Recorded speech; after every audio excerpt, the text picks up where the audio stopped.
Disadvantage എന്താണെന്നുള്ളതാണ് നോക്കാൻ പോകുന്നത്. ഒരു കാര്യം വായിച്ച് അത് മനസ്സിലാക്കി അതിനെ നമ്മൾ കൂടുതലായിട്ട് അതിൻ്റെ അപ്ലിക്കേഷൻസ് എല്ലാം മനസ്സിലാക്കി പഠിക്കുമ്പോൾ സ്വാഭാവികമായിട്ടും അത് കുറച്ച് ടൈം കൺസ്യൂമിങ് ആയിരിക്കും. അതായത് the process of connecting new knowledge to existing frameworks can take longer than rote memorization, which might be impractical in time sensitive situation. ഇപ്പം ചില ആൾക്കാരൊക്കെ ഉണ്ടാവും പരീക്ഷയുടെ തലേ ദിവസം പഠിക്കുക.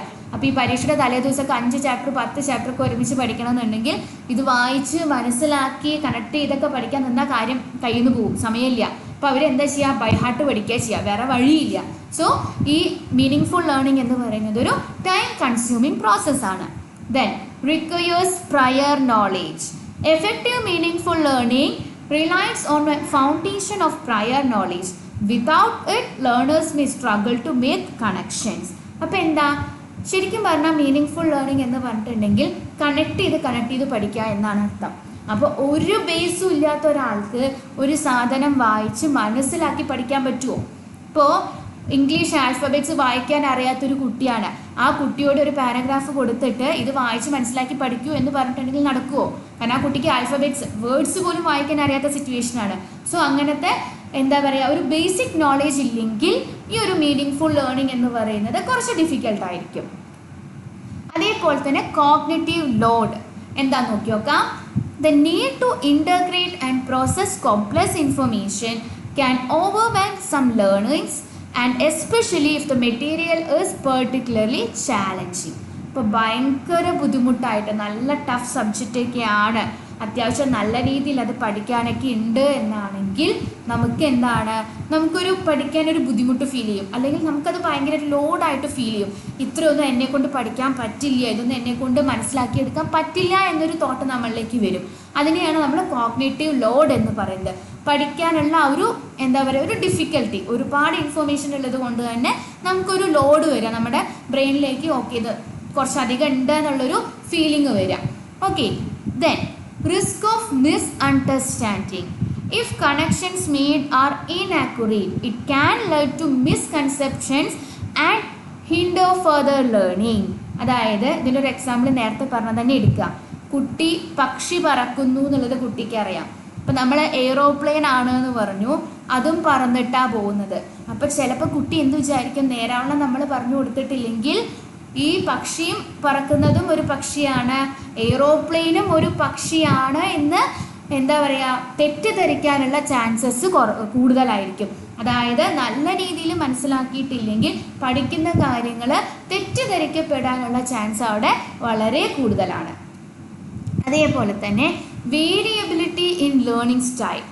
Not all learners thrive in environments that emphasize meaningful learning. Some may prefer structured or rote approaches. സ്വാഭാവികമായിട്ടും നമ്മൾ പറയും എല്ലാ ആൾക്കാരും പഠിക്കുന്ന രീതി എന്ന് പറയുന്നത് ഒരേപോലെ ആയിരിക്കില്ല. ചില ആൾക്കാർ ഇതൊക്കെ വായിച്ച് നല്ല രീതിയിൽ മനസ്സിലാക്കിയിട്ടൊക്കെ പഠിക്കുന്നതായിരിക്കും അവർക്ക് ഇഷ്ടപ്പെടുക. ചില ആൾക്കാർക്ക് ബൈ ഹാർട്ട് പഠിക്കുന്നതായിരിക്കും ഇഷ്ടപ്പെടുക. വേറെ ചില ആൾക്കാരുണ്ട് ഇത് രണ്ടിലും പെടാത്തത്, അവരെന്ത് ചെയ്യും, കുറച്ചും കൂടി എൻജോയ് ചെയ്ത് ഇതൊക്കെ ചെയ്ത് നോക്കിയിട്ടും അങ്ങനെയൊക്കെ പഠിക്കുന്നതായിരിക്കും അവർക്ക് ഇഷ്ടപ്പെടുന്നുണ്ടായിരിക്കുക. സോ ഓരോരുത്തരുടെയും ലേണിംഗ് സ്റ്റൈലിനനുസരിച്ച് ഇതിൻ്റെ ആപ്ലിക്കേഷൻ എന്ന് പറയുന്നത് ലിമിറ്റഡ് ആണ്. Then assessment challenge.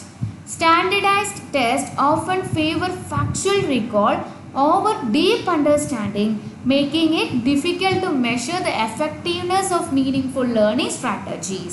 ഇപ്പോൾ ഒരു കുട്ടിയുടെ അടുത്ത് 10 വേർഡ് കൊടുത്തിട്ട് 10 വേർഡിൻ്റെ ആൽഫബറ്റ് പഠിക്കാൻ പറഞ്ഞാൽ കുട്ടി അത് ബൈ ഹാർട്ട് ചെയ്ത് പഠിക്കും. അത് ടെസ്റ്റ് ചെയ്യാൻ നമുക്ക് ഭയങ്കര ഈസിയാണ്. ഒരു ഡിറ്റേഷൻ ഇട്ട് കൊടുത്താൽ മതി. കുട്ടി അതേപോലെ എഴുതുന്നുണ്ടോ എന്ന് നോക്കിയിട്ടുണ്ടെങ്കിൽ നമുക്കത് ഇവാലുവേറ്റ് ചെയ്യാനും അസസ് ചെയ്യാനും ഒക്കെ ഈസിയാണ്. പക്ഷേ ഒരു കൺസെപ്റ്റ് കൊടുത്തിട്ട് ആ കുട്ടിയോട് അത് പഠിക്കാൻ പറഞ്ഞിട്ടുണ്ടെങ്കിൽ അങ്ങനെ അണ്ടർസ്റ്റാൻഡ് ചെയ്ത് മനസ്സിലാക്കി പഠിക്കുന്ന ഒരു കാര്യം അസസ് ചെയ്യുക എന്ന് പറയുന്നത് കുറച്ച് ഡിഫിക്കൽട്ടാണ്. ചിലപ്പോൾ എന്താണ്, കുട്ടിക്ക് കാര്യം അറിയുന്നുണ്ടായിരിക്കും, അത് കുട്ടി പേപ്പറിൽ എഴുതി വരുന്ന സമയത്ത് വേറെ എന്തെങ്കിലുമൊക്കെ ആയിത്തീർന്നിട്ടും ഉണ്ടാവും. ഇപ്പോൾ വേറെ എന്തെങ്കിലും ഗ്രാമർ മിസ്റ്റേക്കോ അങ്ങനെയൊക്കെ വരുന്ന സമയത്ത് ആ മനസ്സിലായിട്ടുണ്ടാവും, പക്ഷെ പ്രസൻറ്റ് ചെയ്യുമ്പോൾ ബുദ്ധിമുട്ടൊക്കെ ഉണ്ടായിരിക്കും. സോ ഈ മീനിങ് ഫുൾ ലേണിംഗ് എന്ന് പറയുന്നത് അസസ് ചെയ്യാൻ കുറച്ച് ഡിഫിക്കൽട്ടാണ് as compared to rote learning. അതേപോലെ തന്നെ teacher preparation. Educators need to be well trained in designing meaningful learning experiences which requires additional resources and planning. ഒരു കുട്ടിയുടെ അടുത്ത് പോയിട്ട് 1 മുതൽ 10 വരെയുള്ള നമ്പർ എഴുതി കൊടുത്ത് അത് പഠിക്കാൻ പറയുന്നതും ഒരു കൺസെപ്റ്റ്, ഒരു ഡിഫിക്കൽട്ടായിട്ടുള്ള ഒരു കൺസെപ്റ്റ് ആ കുട്ടിക്ക് പറഞ്ഞു മനസ്സിലാക്കി കൊടുക്കുന്നതുമായിട്ടുള്ള ഡിഫറൻസ് വളരെ വലുതാണ്. രണ്ടിലും വരുന്ന ടീച്ചറുടെ എഫേർട്ട് എന്ന് പറയുന്നത് ഡിഫറെൻ്റ് ആണ്. അതായത് റോട്ട് ലേണിംഗ് ആകുമ്പോൾ നമുക്ക് ഓക്കെ ഇത് നമുക്ക് എന്താണോ പഠിപ്പിക്കാനുള്ളത് അത് കൊടുത്തിട്ട് കാണാപാഠം റിപ്പീറ്റ് ചെയ്ത് പഠിക്കാൻ പറഞ്ഞാൽ മതി. അതല്ലാതെ മീനിങ് ഫുൾ ലേണിംഗ് ആകുമ്പോൾ ആദ്യം ആ ടീച്ചർക്ക് അതിനെക്കുറിച്ച് നല്ലപോലെ ഒരു എന്താ പറയുക കൺസെപ്റ്റ് ഉണ്ടായിരിക്കണം, നല്ലപോലെ ടീച്ചർ അതിനെ മനസ്സിലാക്കിയിട്ടുണ്ടായിരിക്കണം. എന്നാൽ മാത്രമേ കുട്ടിക്ക് അത് നല്ല രീതിയിൽ പറഞ്ഞു കൊടുക്കാൻ പറ്റൂ. സോ ആസ് എ ടീച്ചർ നമ്മൾ നോക്കുകയാണെന്നുണ്ടെങ്കിൽ ടീച്ചറുടെ എഫേർട്ടും കുറച്ച് കൂടുതലായിട്ട് വരും.